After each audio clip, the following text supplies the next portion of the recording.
What up, everybody? I hope you enjoyed my P90X breakdown. And if you haven't seen it, please go check it out. I give some insight on my opinion of P90X and whatnot, and I think it was quite enjoyable to listen to. But I got asked some questions. Chris from UCW, I want to tell him congrats on his new baby girl. And whatnot. So he sent me some questions. He's usually really good about sending me questions. He sent me 4, and there are a lot of discussion points, so I'm here to talk about it in depth. So without further ado, let's begin.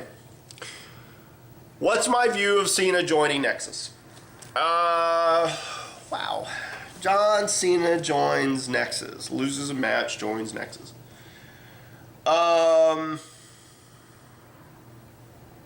They're probably going to milk this for a time, I think. I have mixed opinions of it. I think it's not badly executed. Nexus has been plagued by injury and whatnot, and then losing certain members. I guess they don't want to give them, full 8 members or 7 members or whatever. But now they might add members. I'm not sure.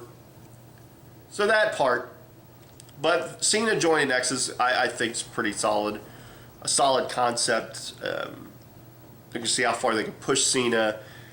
He's still getting to wear his gear. A simple matter of putting on the armband, which he puts it on the wrong arm. I don't know why he puts it on the wrong arm, but he does.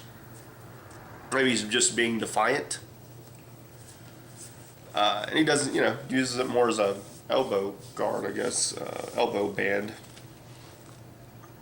I think it'll be better if they actually make him wear Nexus stuff, like tell him to wear a Nexus t-shirt.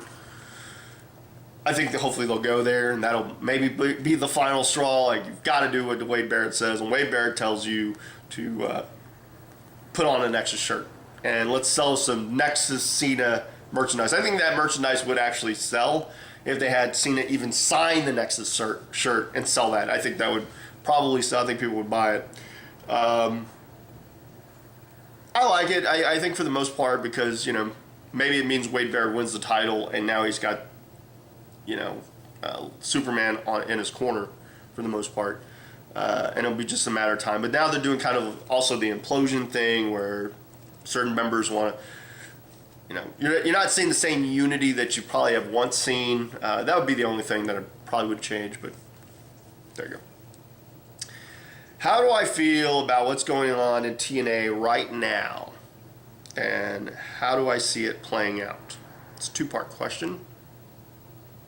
Immortal, the big they were finally revealed. I didn't watch the pay-per-view. I heard, read, watch the following Impact. Immortal. Who are the members? It's Hogan, Bischoff, Jarrett, Abyss, Hardy, who's world champion. Kudos. Now Fortune has joined, kind of to make matters better, worse. I don't know. I know that in order to be in TNA now, you have to be part of some kind of stable. For the most part, you have to be battling that stable. I think it's a lot of guys. I think it's a lot of guys in this storyline.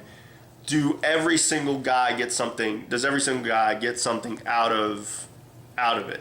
Does AJ Styles, probably the original of originals, the phenomenal one, does he get his due being part of the group? And what is the benefit for a guy like him? What about Doug Williams? I mean, does that help him? Does it help them? I watched Impact that followed the pay-per-view, and what was it, like an hour and a half into it, they hadn't wrestled really. They had some run-ins. They had the Angle Jarrett thing, which went quasi-shoot, I guess, and then getting thrown. But a lot of promos. I mean, they pretty much told you why they did what they did, which is great. I mean, that they explained it. But the fact that they felt like they had to explain it, I don't know. You know, do we really need justification as to why? And more importantly, do we need to waste television time on a product that's supposed to be total nonstop action on promos? You basically did reaction for the entire show. You had some wrestling, you know. I don't know, man. I'm a fan of Hardy's turn. I'm a fan of the Antichrist of wrestling. I think that's an interesting concept. I think both his promos were pretty good. If maybe a little off, but still pretty good. I mean, he gave you ample reason. But again, you know, certain factions, where's EV 2.0? Are they done even though they win? Does that how you write them off? Is that the payoff and then they're not coming back? What does it all mean? I guess it's more like, how's it going to play out? I guess to me, how it's going to play out is that you're either going to have members turning against it, or you're going to have kind of the main event mafia meets the non-main event. You know, it's kind of main event mafia 2.0, I guess, with all these guys. I mean, does AJ turn away from them? You know, I don't think he looked too happy in the ring. Again, because he had nothing to say. I don't know. It could be interesting if people are going to talk about it. Did it raise people's awareness of the product overall? Is this what will drive the company? And will it garner people's interest? Again, an hour and a half of promos. As much as I am a promo guy, I don't know. It really too much, maybe too much, just too much. I mean, there was more action in the Shore JWoww segment, more action than there was in that entire Immortal promo. I'm just saying. And not that I care for the Shore or Jersey Shore. I don't watch the show, so I don't really get what they're trying to say. And that's no knocking them. I don't see a lot of MTV programming because I want them to play music. I don't know, you know, I could see some of the Fortune guys breaking away. You know, if Matt comes in, then again, I don't know. You know, just what's the payoff? Is it garnering interest? Is it going to get over talent within it? You know, will it make every guy that's part of this and part of the storyline? Because realistically, it is the storyline. It's Immortal against everybody else, and everybody else and how they're going to be infused in this. So yeah. How do I feel about ROH taking some of their major players out of storylines for the time being? Well, here's the problem. I don't watch ROH enough to make any kind of real answer about ROH. If the idea, what's the reasoning for them taking those guys out of storylines? Because if you're a main guy and you have a title, you don't need a storyline, really. You know, your storyline is what you have in your possession. You know, if you're champion, then it's the fact that you're champion. If you're, you know, if you've got a beef with someone, but if they're out of storylines as far as, you know, what does that mean, really? Because, again, I don't watch the product enough. If they're taking major players out of it, then, you know, obviously they got a reason they want to build new talent, maybe, which is what ROH is known for. Maybe there is that concern, or maybe they're preparing for guys getting signed You know, like a Tyler Black. He got signed in the midst of a title run. Maybe WWE, ROH wasn't aware of that, so now they're like, well, we don't want to, who we're going to push, we got to make sure that they're going to be here for the long haul. And that might be what it is. Or they're just trying to introduce new talent to the ROH roster. And the last question, if I were starting a major wrestling company right now and could raid the WWE, TNA, ROH, and Indies, list 20 to 25 performers you'd want and why. This is a tough one. Couple of things. I won't do this with factions, but like tag teams, I'm going to count as one individual. That's cheating to a degree, but let me cheat a little, just a little, because you're talking 20 to 25 guys to build a roster, and yeah, you could probably build it. I'd say closer to 30, and only because I'd want the ladies. Now I have my book because I'm going to try to keep track of this. Now, when you're thinking of a roster, and if I was to rate a roster, I definitely would want names that would be impactful, current, and game changers now. So when I'm looking at the top few choices, those first 4 or 5 guys who won't just necessarily be the main event, but are game changers. And by that I mean, if a guy went from one company to the next, he wouldn't just be an afterthought. So with that in mind, I would say John Cena, Randy Orton. Only because John Cena's got that mainstream thing, and he is a company guy. If I were to sign a guy like John Cena to my roster, not only would he teach guys, would he be there every day to work for me, and he would do everything in his power to make that product the best product, but he is name recognition now. He is Hogan or Austin or Rock in the sense of he is mainstream. If you say John Cena, people know who he is. They do know this. It transcends certain things, like it or not. So John Cena would probably be that guy on top of my list, because like a Hogan in his prime, like an Austin in his prime, like a Rock in his prime. If Rock right now went to TNA, it would probably be a game changer to a degree. He hasn't wrestled in 4 or 5 years, and still he would be that guy. Austin, depending on his role, you put John Cena in TNA locker room or in a TNA show, TNA's ratings would go up because people would watch it. But then you would find how the machine works in WWE. Randy Orton, third generation. Probably a guy that those two could immediately go at each other, which is what people would want to see. And there's a big name, type of deal. It's a matchup that people would want to see right off the bat, and it's something that you wouldn't necessarily have to give them right away. You put those two guys on opposite sides of the spectrum, that they'd have to go through all this stuff to get to each other. At the same time, third generation has some lineage. Guy is mature enough, and the company was put on his back, and he's another guy who sells T-shirts. Like Cena, sells T-shirts.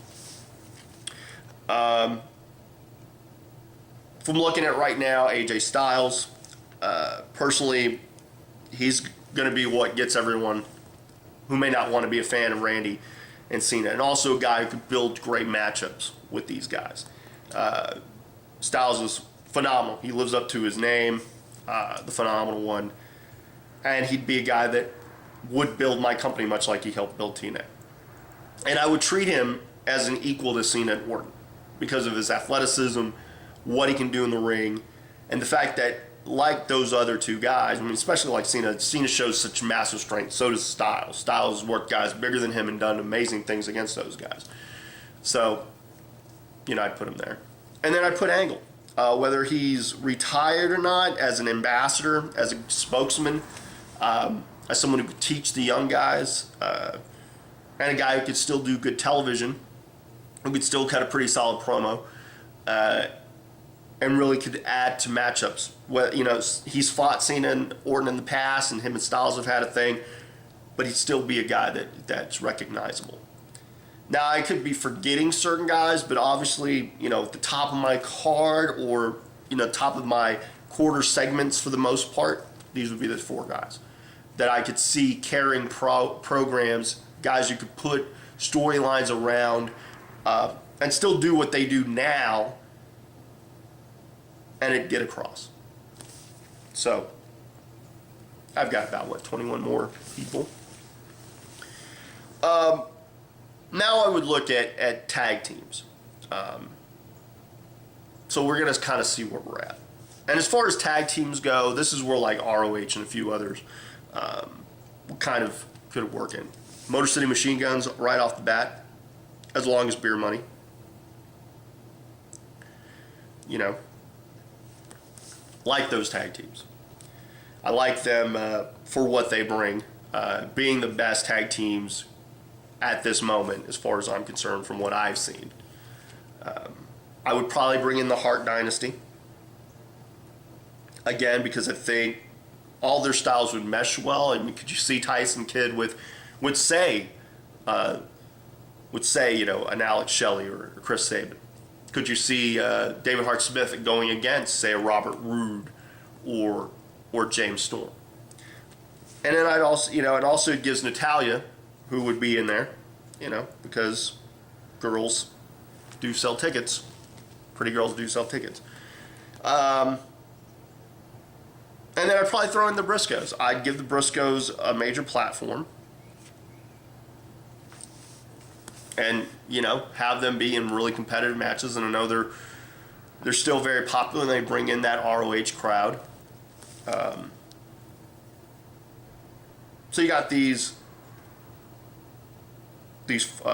teams. So far, you know, I've got 4 teams. I've got 4 guys. I've got about 12, maybe 13 to count Natalya. Now, again, would love to count the tag teams as one persona, because then I could throw in extra guys. I could throw in, like, say, the Kings of Wrestling. You know what? I might even throw them in there, just because I like what they do. You know, and I'd like to see their teams. So right there, I've got like 5 tag teams, all of them vying not just for that title, for those tag belts, but also vying for individual gold, because individual gold would be the thing. You know, I'd have at least the main title, then that secondary title and the tag belts to begin with. I may have a women's title, who knows? Depends on how many women I have. But if we're looking at this, then I've got 2, 4, 6, 8, 10. I've got about 14. So I've got about 11 things to play with. 11 spots to play with. And I think I've built in, I brought in guys like, you know, like Chris Hero, like Claudio Castagnoli, like the Briscoes, like the Hart Dynasty, brought in beer money. And I brought in Motor City Machine Guns to work with the guys like an Angle, like a Styles, like an Orton, like a Cena. To have all these guys working together to build this common, very, very legitimate style of, you know, kind of can be over the top to a degree, but I'm getting athletes for the most part. 14. So now I'm looking at the indies and those other guys that aren't quite the cusp of being a main eventer just yet. But, you know, guys who could do their thing. Now, I'd say you throw in Danielson. Maybe Daniels. Bourne. Let me see. Daniels, Danielson, Bourne. Lethal. You know, young, athletic guys who can go out there and do stuff. Probably, you know, Caval. I like that style. I'd probably throw in a Mysterious Q. You know? Probably throw in a Sensation. At that point. These are guys I know. Guys I feel like could go with these guys. You know, probably a Ruthless. Now, these are guys that I know on the indies.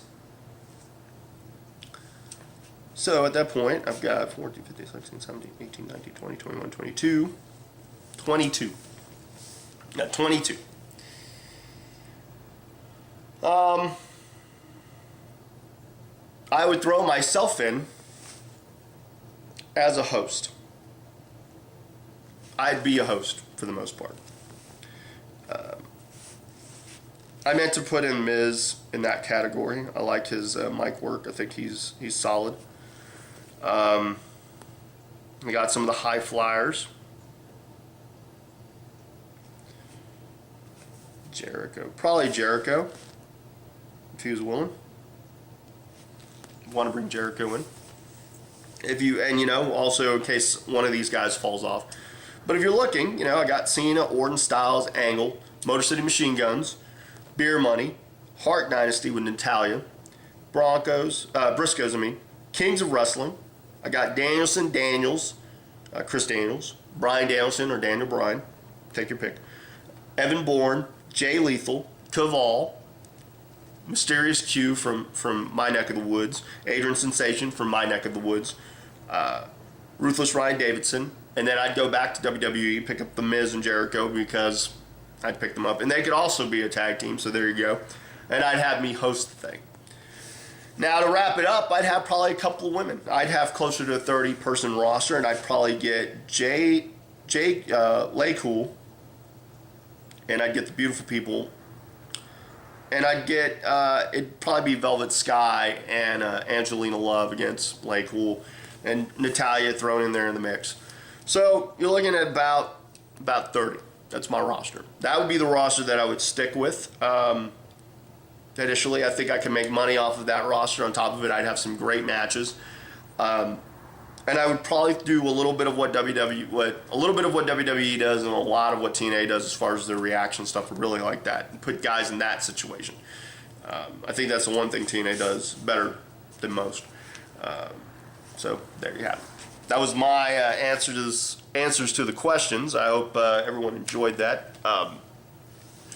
Probably before Halloween or after Halloween, I'll talk about my trip over the Halloween weekend. I've got 2 shows, one for TWF and one for TCW. TCW is actually a Halloween night in Austin, so I'm looking forward to going to that. And I think TWF is going to Floresville, which is, I think, 30 minutes south of San Antonio, I believe. So I'm looking forward to both of those shows. I did actually get some new gear here pretty recently, so I'm going to be trying that on. I have a lot of gear, so I'm going to be trying to use all of my gear more often. So, but I think that's it. I don't think I got much else. I hope everyone's doing well. I hope you enjoyed this. Thanks for taking your time to come pay attention to me for a little bit. I hope everyone's doing well, and I will talk to you soon. If you have questions, feel free to send them to me. But other than that, all I got to say is you're staying cool, you're staying sexy, staying classy. Most importantly, you're here at the Lucha Lounge, so kick back and relax. Later!